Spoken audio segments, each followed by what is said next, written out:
A kú déédé àsìkò yìí, àkójọpọ̀ ìròyìn ọ̀sẹ̀ tòní la mú wá fún yín. Orúkọ tèmi ni Ọ̀mágbémisọ́lá Ọmọlọ́gùnmadẹ àìjẹrandán.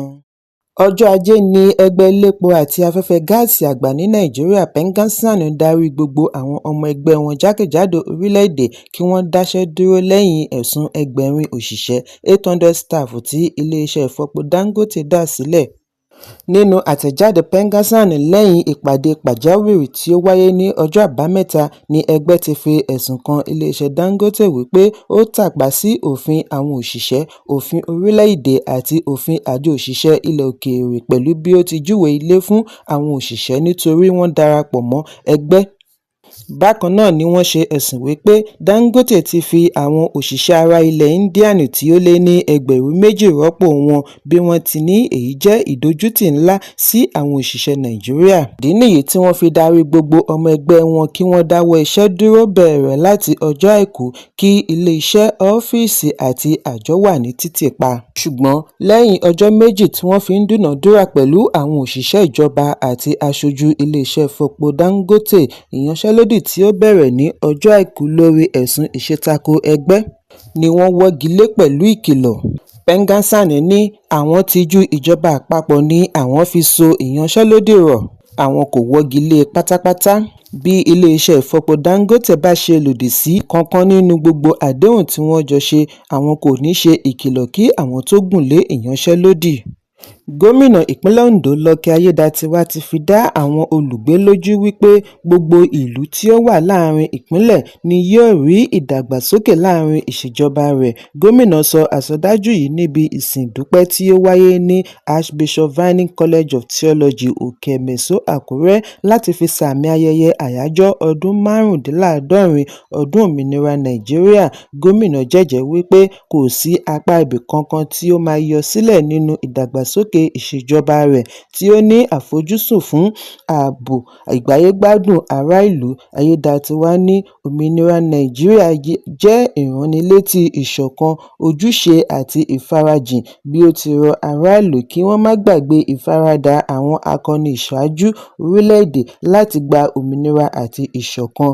Gómìnà wá gbóríyìn fún ìjọ lórí ipa tí wọ́n ń kó lórí àlàáfíà àti ìwà rere. Bákan náà ni ó gbóríyìn fún Ààrẹ Bọ́lá Tinubu lórí ohun tí ó ṣe àpèjúwe rẹ̀ ní àyípadà ọ̀tun.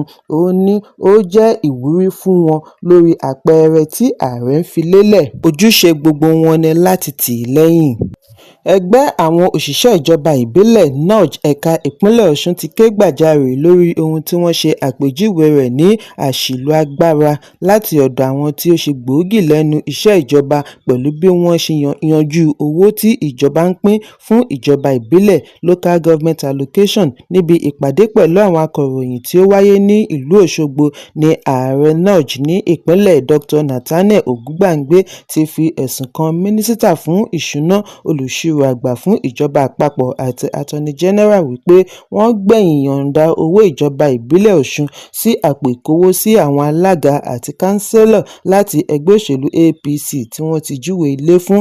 Gẹ́gẹ́ bí àlàyé Ogungbangbe, ó ní àwọn ní àrídájú wípé àwọn ọ̀gálọ́gàá òṣìṣẹ́ ìjọba mẹ́tẹ̀ẹ̀ta yìí ti yọ̀ǹda owó ìjọba ìbílẹ̀ ìpínlẹ̀ Ọ̀ṣun bẹ̀rẹ̀ láti oṣù kẹta ọdún 2025 títí dé oṣù kẹsàn-án ọdún 2025 sí àpò ìkówósí alága àti kánsílọ̀ tí wọ́n júwe ilé fún tí wọ́n ṣí sí ilé ìfowópamọ́ UBA. Ìjọba àpapọ̀ wọ́gi lé pàréèdì tí wọ́n ti ṣètò láti fi sàmì ayẹyẹ ọdún òmìnira Nàìjíríà ní ọjọ́rú ọjọ́ 1 oṣù kẹwàá. Ìkéde yìí wáyé nínú àtẹ̀jáde láti ọ́fíìsì akọ̀wé ìjọba àpapọ̀. Níbẹ̀ ni wọ́n ti ní ìjọba kábàámọ̀ lórí ìnira tí ìgbésẹ̀ yìí lè dá sílẹ̀ ṣùgbọ́n tẹnumọ́ wípé àwọn ètò yòókù ṣì ń tẹ̀síwájú. Lára rẹ̀ ni ìkéde ààrẹ, eré ìbílẹ̀ àti National Campus Debate. Wọ́n wá rọ ọmọ orílẹ̀-èdè kí wọ́n tẹ̀síwájú àti máa ṣe àtìlẹ́yìn fún Renewed Hope Agenda ìjọba tó wà lóde. Ẹgbẹ́ àwọn òṣìṣẹ́ fásitì ASUU ti fún ìjọba àpapọ̀ ní gbèdéke ọjọ́ 14 láti fi yanjú ìbéèrè oníkókó 7 tàbí kí wọ́n kojú ìyanṣẹ́lódì. Ẹgbẹ́ ní ìpinnu yìí wáyé níbi ìpàdé ìgbìmọ̀ òṣìṣẹ́ ọjọ́ Àìkú ní Ifásitì Àbújá. Ààrẹ gbogbogbò fún ẹgbẹ́ ASUU akàwé gboyè Chris Purunna ni ó ṣe ìkéde yìí níbi ìpàdé pẹ̀lú àwọn akọ̀ròyìn ní ìlú Àbújá. Ó ní bí ó bá máa fi di ẹ̀yìn ọjọ́ 14 tí ìjọba kọ̀ àti gbé ìgbésẹ̀, àwọn kò ní bẹ́sùbẹ̀gbà àti gùnlé ìyanṣẹ́lódì. Ṣùgbọ́n mínísítà fún ètò ẹ̀kọ́ Dr. Túnjí Aláùsá sọ níbi ìfọ̀rọ̀wánilẹ́nuwò wípé ASUU nílò àti gùnlé ìyanṣẹ́lódì nítorí ìjíròrò tí ń lọ lọ́wọ́, bí ó ti rọ àwọn òṣìṣẹ́ fásitì kí wọ́n ṣe sùúrù pẹ̀lú àbájáde iṣẹ́ tí wọ́n gbé fún ìgbìmọ̀ tí wọ́n ní ìrètí wípé yóò yanjú ìṣòro ASUU. Agbẹnusọ fún ẹgbẹ́ òṣèlú ADC Bọ́lájí Abdullahi ti bu ẹnu àtẹ́ lu ìjọba àpapọ̀ lórí ìpinnu wọn àti wọ́gilé pàréèdì fún ayẹyẹ ọdún òmìnira, bí ó ti ṣe àpèjúwe rẹ̀ ní àmì tí ó ṣe àfihàn wípé ìyapa ti wà láàrin iléeṣẹ́ ààrẹ àti ọmọ Nàìjíríà. Níbi ìfọ̀rọ̀wánilẹ́nuwò pẹ̀lú akọ̀ròyìn ni Abdullahi ti bu ẹnu àtẹ́ lu ìgbésẹ̀ ìjọba, bí ó ti ní pàréèdì jẹ́ àmì tí ó lápẹẹrẹ tí kò yẹ kí wọ́n wọ́gi lé. Ó ní àyájọ́ ọdún yìí jẹ́ àṣeyọrí ńlá, ó yẹ kí ó pèsè àǹfààní fún Nàìjíríà fúnra rẹ̀ láti ṣe àfihàn ara rẹ̀ fún àgbáyé, kí ó sì jẹ́ ìwúrí fún ará ìlú láti mú kí ìgbàgbọ́ wọn lékún sí i fún orílẹ̀-èdè àti ìjọba wọn. Ààrẹ ìjẹta Olúṣẹ́gun Ọbásanjọ́ ti pè fún ìgbésẹ̀ oníkíákíá láti yanjú ìṣòro àwọn ọmọdé tí wọn kò lọ ilé-ìwé nítorí yóò mú kí ó rọrùn fún ẹgbẹ́ Boko Haram láti rí ibi mú wọn wọ inú ẹgbẹ́ adàlúrú. Ọbásanjọ́ sọ èyí níbi ìfilọ́lẹ̀ Bakita ICT Center ní ìpínlẹ̀ Sokoto. Níbẹ̀ ni ó ti ṣe àpèjúwe àwọn ọmọ tí kò lọ ilé-ìwé ní àdó olóró tí wọ́n kẹ́ kalẹ̀, bí ó ti rọ àwọn adarí kí wọ́n mú ìdàgbàsókè, ìrónilágbára àti ìgbanisíṣẹ́ ọmọ orílẹ̀-èdè lọ́kùnkúndùn. Bakita ICT Center tí wọ́n ṣẹ̀ṣẹ̀ ṣe ìfilọ́lẹ̀ rẹ̀ ni ó kún fún 250 250 laptops àti 50 tábúlẹ́ẹ̀tì tí Bíṣọ̀bù ìjọ Àgùdà ti Sokoto Diocese Ẹni Ọ̀wọ̀ Matthew Hasan Kukah kọ́ pẹ̀lú ìrànlọ́wọ́ ẹlẹ́yinjú àánú Ààrẹ Afẹ́ Babalọ́lá. Ẹni Ọ̀wọ̀ Kukah ní àwọn ṣe àgbékalẹ̀ ètò yìí láti fi ró àwọn ọmọdé àti ọ̀dọ́ lágbára pẹ̀lú ìdánilẹ́kọ̀ọ́ ìmọ̀ ẹ̀rọ ìgbàlódé.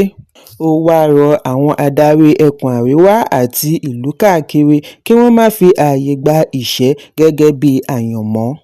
Gómìnà ìpínlẹ̀ Kano Abba Kabir Yusuf ti ké sí ààrẹ Bọ́lá Tinubu kí ó yọ kọmíṣánná ọlọ́pàá CP Ibrahim Adamu Bakori nípò, bí ó ti fi ẹ̀sùn kàn wípé ó ń tàpá sí òfin, ó tún fi ọwọ́ pa idà rẹ̀ lójú gẹ́gẹ́ bí olórí ẹ̀ṣọ́ fún ìpínlẹ̀.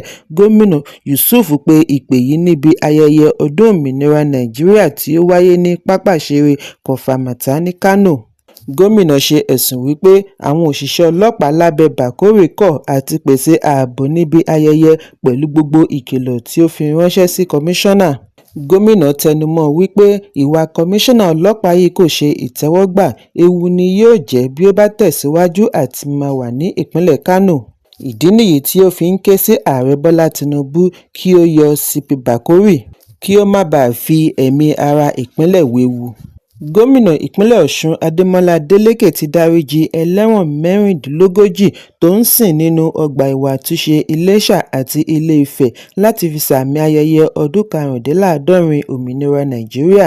Ìkéde yìí wáyé nínú àtẹ̀jáde tí agbẹnusọ gómìnà Ọláwálé Rasheed bu ọwọ́ lù ní ìlú Òṣogbo.